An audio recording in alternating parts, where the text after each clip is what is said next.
5 ans, je me plais à raconter l'histoire d'une autre manière, non plus avec ma langue, mais avec ma plume, quoique je ne me prétende pas non plus écrivain. Je ne suis pas historien de formation, je ne suis pas non plus écrivain, je ne me prends pas pour un autre, et mon oralité, évidemment, qui se retrouve projetée sur la feuille sans toute autre prétention. Donc, je suis assez ébahi de voir le succès qu'a eu mon livre, et surtout le plaisir que j'ai, c'est de vous voir ce soir, parce qu'en tant que comédien, évidemment je m'adresse à quelqu'un. Quand vous êtes sur scène, quand vous jouez dans un film, vous vous adressez. On dit souvent que le métier de comédien, c'est l'adresse, savoir adresser aux autres son message et l'intention.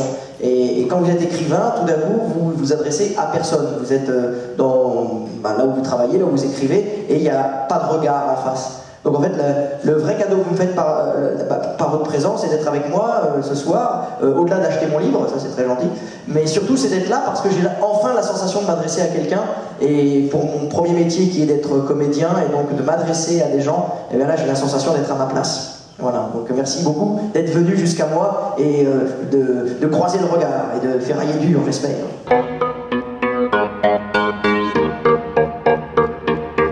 Donc j'ai écrit Métronome, qui était effectivement une histoire de France vue à travers le prisme du métro parisien et des rues de Paris, mais mon ambition première était évidemment de montrer à tout le monde que l'histoire de France était immédiatement accessible et gratuitement accessible. Si on le désirait, on peut vivre dans une réalité augmentée.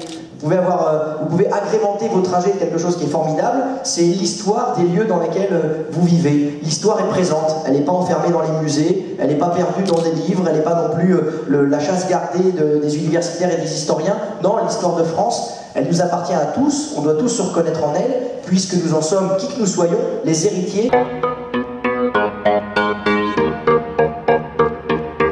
Je connaissais bien la France pour l'avoir beaucoup parcouru de par mon métier de comédien, et là je m'y suis accroché de manière différente, avec la même méthodologie que j'ai eue pour Métronome, c'est-à-dire rechapitrer les choses, redénommer les différentes époques de notre histoire, non plus par des stations, au moyen de stations de métro, mais au moyen de routes qui sont ma priorité, à savoir, je prends la route, et chaque route nous racontera un siècle de notre histoire, et je remonte ainsi jusqu'au 6e siècle avant notre ère, jusqu'à la création de Marseille.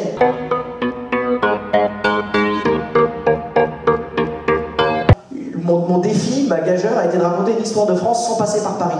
J'avoue que j'ai échoué, parce qu'évidemment, au 19e siècle, c'est le siècle de la machine à vapeur, du chemin de fer, des réseaux ferrés, et tout est centralisé autour de ce qu'on appelait l'étoile de Paris. Donc j'ai dû revenir par Paris et à Paris.